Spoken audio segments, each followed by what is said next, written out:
थमके नल नल के कुमार चंद ढोला आगे चलो रघुवंशी नम नाम कछुनाई। हाँ प्रेमियों अंदर जाओ। एक समय जाओ करे एक समय की बात है जिस समय सती मंझा का वनवास राजा प्रथम ने दिया था और कह दिया था इसका कत्ल करके इसके नेत्र और कलेजे मेरे समक्ष ले आइए, पर जल्लाद लोगों ने उस सती मंझा को जिंदा ही छोड़ दिया था और एक हिरन के मार करके नेत्र कलेजे दिखला दिए। सती मंझा के मैं नेत्र कलेजे ले आया हूं। और उधर जिस समय जन्म हुआ है बिकर बनी झादियों में 33 करोड़ देवताओं ने आकर के फूलों की वर्षा की। याद शक्ति दुर्गे माँ ने सोने के छुरा लेकर धनकुन को धारण करके नार को छीना और जब वो बच्चा सियाना हुआ 8 दिन का अपनी माँ की गोद में था। लंगड़ झंगड़ कुंवर आदि मानिक चंदा लक्ष्मण सेठ ये सभी लोग माला गोड़ जा रहे थे। या जब रोने की आवाज सुनी अपने लड़की और उसे नाती बहन भांजा करके अपने वतन ले गए। या जो छत्री होकर के ये गुप्ता लोगों के यहाँ रहन सहन करने लगा और आज छत्री होके उन्हें नानी यो नाना मामा की तरह मानने लगे। वो गुप्ता लोग एक छत्री को नाती और भांजी की तरह तकने लगे। जब कुछ दिनों के बाद में वो छत्री सियाना हुआ या आज अपनी माता मंझा से कहने लगा, देखिए माँ बहुत से दिन व्यतीत हो गए हैं और चाहे लाखों द्रव्य हो कितनी भी काट हो 2 मंजिल कोठी हो जब तक देखभाल खेती बाड़ी बीनती और घोड़ी का तंग ये अपने आप संभालिए चाहे लाख लोग हो संग। जब तक अपने आप कुछ नहीं देखोगे उस कार्य में सफलता नहीं पाओगे। बता दिया माँ, अरे मैं प्रदेश में ही हूं आप भी प्रदेश में हैं, मैं यहां कैसे जीवन यापन करूंगा अगर कोई रोजगार पात नहीं सीखूंगा। राजा ने अपनी माता मंझा से सवाल करते, माँ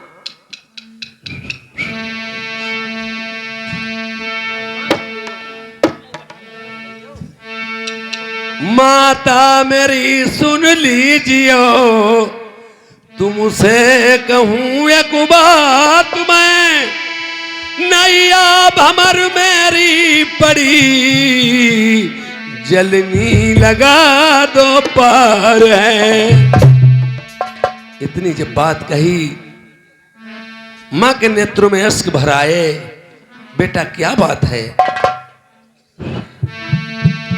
सोई मेरी मैया री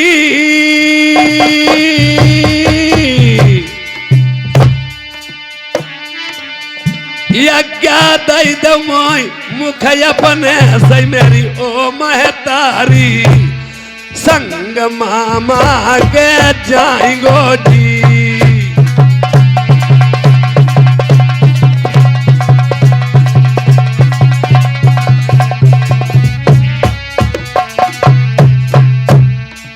इतनी बात कहने के बाद मां कहने लगी, संतम नदेव का भिखारी तुम्हारे पथेला मैंने तुम्हारे ही कारण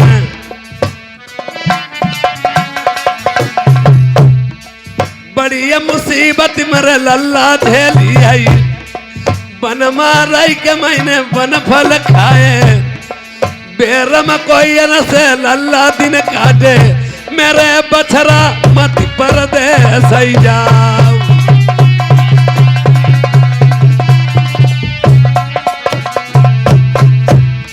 राजनल कहने लगे, अगर मां मुझे आज्ञा नहीं दोगी तो मैं अपनी आत्महत्या कर लूंगा। सती मंझा सोच रही है प्रदेश जाकर के होकर के वापस लौट भी सकता है और आंखों का दुख पलकों के सामने, अगर मेरे सामने ये आत्महत्या करेगा मुझ पे देखा नहीं जाएगा। इसलिए मां कहने लगी, जय बे का लल्ला मेरे चले तुम जइयाओ आई बे की ये बती बताए जाओ। तब दूध कटोरा भरी नल बनवारी ले महतारी मेरी निशानी जबल का दूध को दूध बनो रही, तबल का जनियो मेरे लल्ला जिंदा है। जब दूध को खून पड़ई जब मैया, तुम अपने दिल में जान लीजिए, मेरे बछरा अब पृथ्वी पर नाई।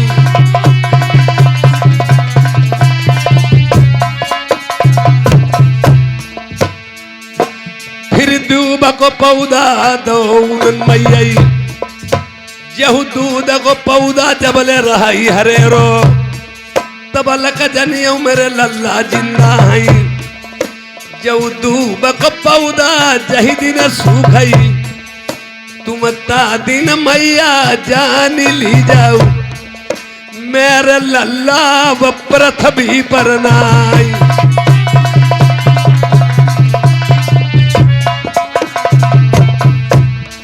उसके बाद में ये इतनी बात मां से करके जब सती मंझा जा रही है उन सेठ जी के पास, अपने भाई और चचा के पास, हाथ गहा रही है। जैसे जिम्मेदारी होती है, किसी चीज की किसी को जिम्मेदारी दे दो। आज अपने भाई और पिता को अपने बेटे की जिम्मेदारी देती है। अरे हाथ का जोड़ के चचा अर्जी तुमसे गुजार हूं। अरे जिंदबड़ा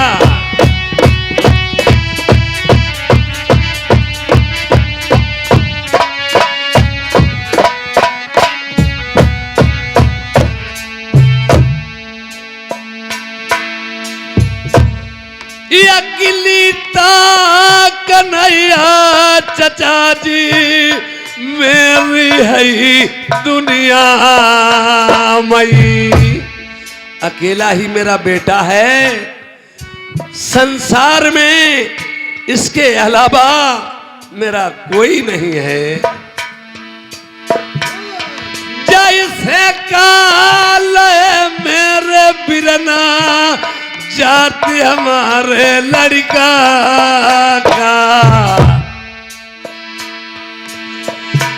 बछरा फेरी मिलैया मोसे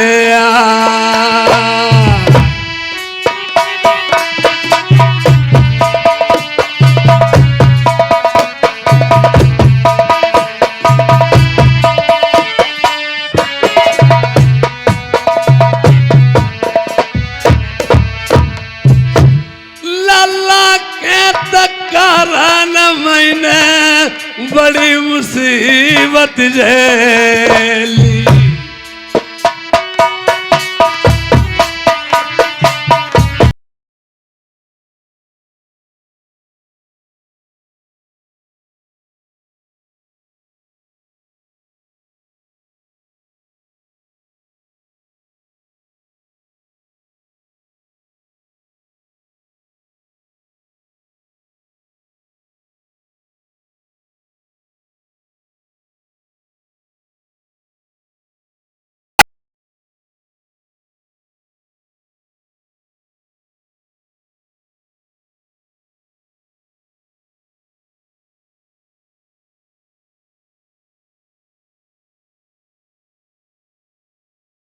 पकड़ा दिया।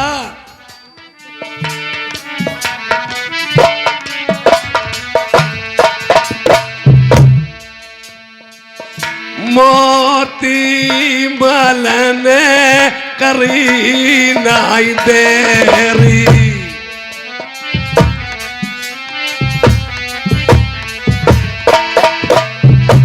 हाथ पकड़ी लो अपने भांजे को, बैठ गए फिर जान के भी। ये बात है नकार जी।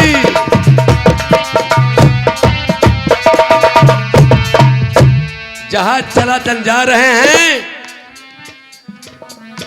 जाते समय चंदन चौकी पड़ी, रानी मोहतरी नहा रही थी, उसने हड़हड़ाहट सुनी, भाग खड़ी हुई।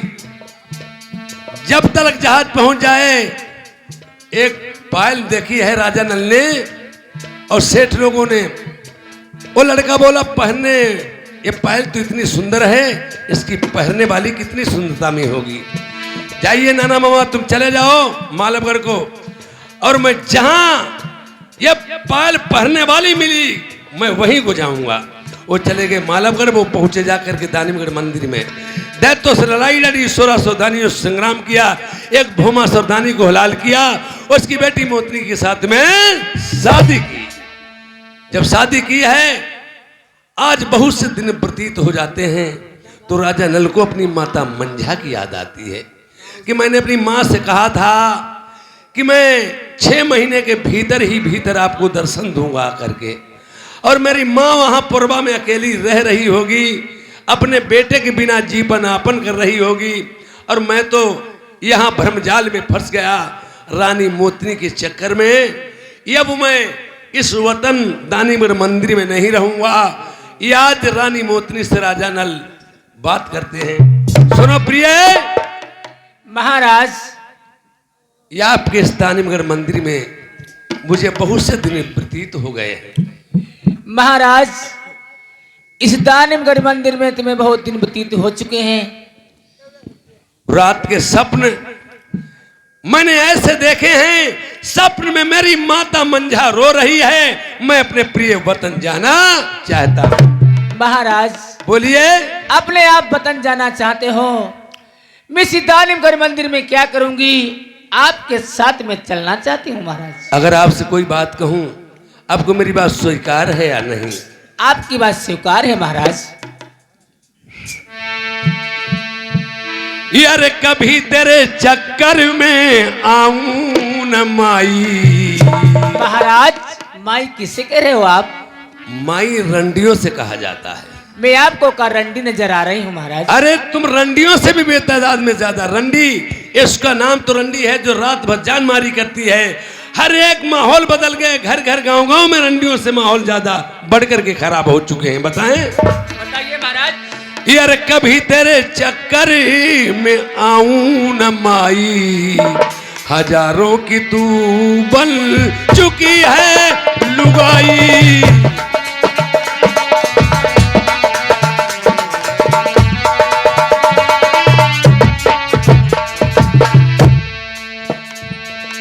कभी तेरे चक्कर में आऊं न माई, हजारों की तू बन चुकी है लुगाई। क्या धोबी को छोड़ा न धानु को छोड़ा। देखिए रंडियों का कोई माहौल नहीं होता है, जहां वहां हर एक इंसान जा सकते हैं। जैसे हैंड पाइप का हत्था हर एक लोग कोई भी जात को पकड़ सकता है, ये और कुएं से पानी हर एक लोग भर के पी सकते हैं। इसी तरह से रंडियों का माहौल होता है। कभी तेरे चक्कर में आऊं न माई, हजारों की तू बन चुकी है लुगाई। क्या धोबी को छोड़ा न धानु को छोड़ा, किया तुमने बरुबा यदि ठाकुरों को। तेरे घर का चक्कर, तुम्हारा चक्कर इतना बुरा है। अरे तुम्हारा दरवाजा इतना बड़ा है, एक एक क्या 4-4 5-5 लोग एकदम जा सकते हैं। तेरे घर का चक्कर लगाता ईसाई, हजारों की तू बल चुकी है लुगाई।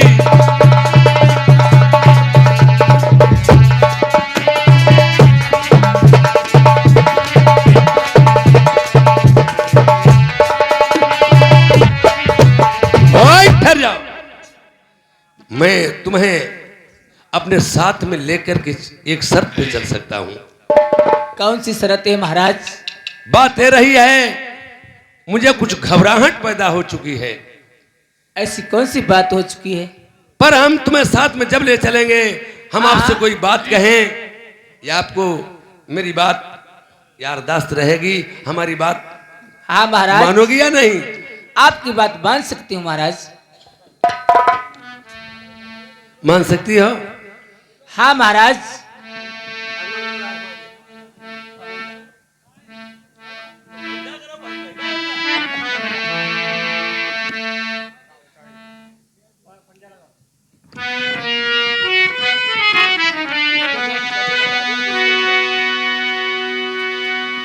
बताएं। बताइए महाराज।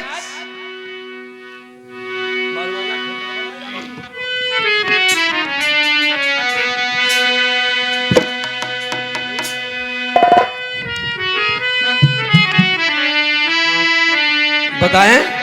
बताइए महाराज। यार चलऊ का नारी तुम्हें विदा करामई,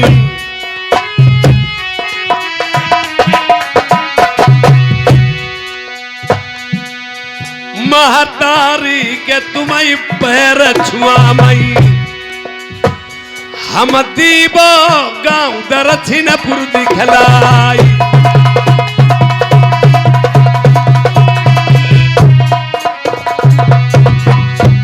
मई लंबे लंबे घुघुटा नच्चा पे चपे पाइया ना। अच्छा।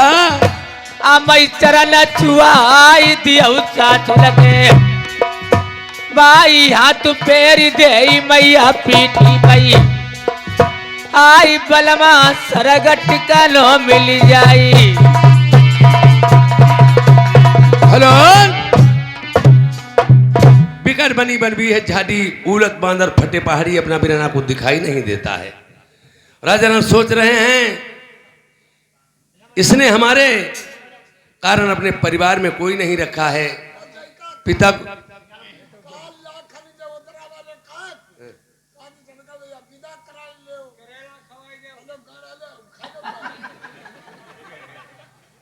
चुप बैठो, कान वाले का तरह चुप रहो।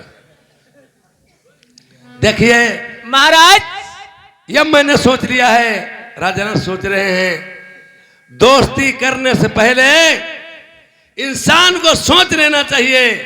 एक सुबाइजर उससे दोस्ती कर चुके, उससे किसी ने खतरा भी पा सके। न तुमने उसके कुछ परिचय लिए, न तुमने उसके दिल की बात जान पाई, न उसने तुम्हारे दिल की जान पाई। मैंने इसका परिचय लेना है, ये हम ही को चाहती है, हमारे अलावा और को तो नहीं चाहती है। इसने परिवार में हर एक इंसान को मेट दिया, पिता को मरवा दिया, मेरे साथ चलने को तैयार हुई। और यहाँ तमाम शेरबाग चीते दिखाई देते हैं विकेट बनी में। मैं इसे यही जो कुछ करना है सो कहूँगा। क्या बोलिए महाराज, इस विकट बनी झाड़ियों में क्यों ठहर चुके हैं महाराज? तुम्हें नहीं मालूम है? किस लिए ठहर चुके हो? बताएं किस लिए ठहर गया हूँ। किस लिए महाराज? इतना मामो तुम्हें शेरबाग चीते मालूम पड़ते हैं? हाँ हाँ, यहाँ से भाग चलो, हम दोनों को खा जाएंगे। तुमने परिवार को किसके लिए आपके लिए। परिवार किस लिए मिटवा दिया? आपके लिए महाराज। अपने पिता को किस लिए मरवा दिया? आपके लिए। चल कहाँ रही हो? आपके साथ में चल रही हूँ। यानी जो कुछ करती हैं आपके लिए, जो कुछ करती हैं आपके लिए, कोई इसके लिए कुछ नहीं करता है।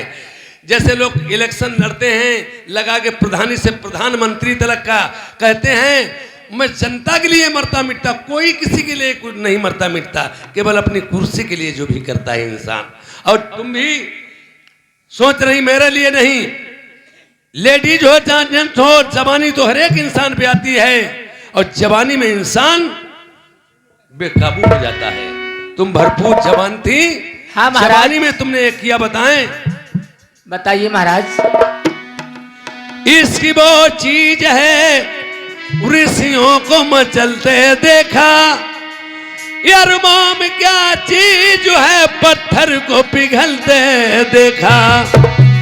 मोम क्या चीज है पत्थर को पिघलते देखा, यार लैला के कब्र पे मजनू को टहलते देखा। तो इश्कबाजी ना करे और ना कभी बीमार हो, और गांठ का पैसा बचे और जिस्म भी तैयार हो। इसकी बाजों के बस दो ही पते होते हैं, तन के दुबले कपड़े ही फटे होते हैं। इसके बाद जी कुत्ते हुए ओ चिक वो घर जाए, हड्डी चूसे प्रेम से भौंकी मर जाए। तुम मेरी एक बात समझ लो। बोलिए महाराज। तुम जो भी कहती मुझे सहन नहीं पड़ता। जो भी इसमें करके आई हूं, जो कुछ करूंगी सो आपके लिए कर सकती हूँ महाराज। अरे तुम्हें छोड़ी जंगल मत ही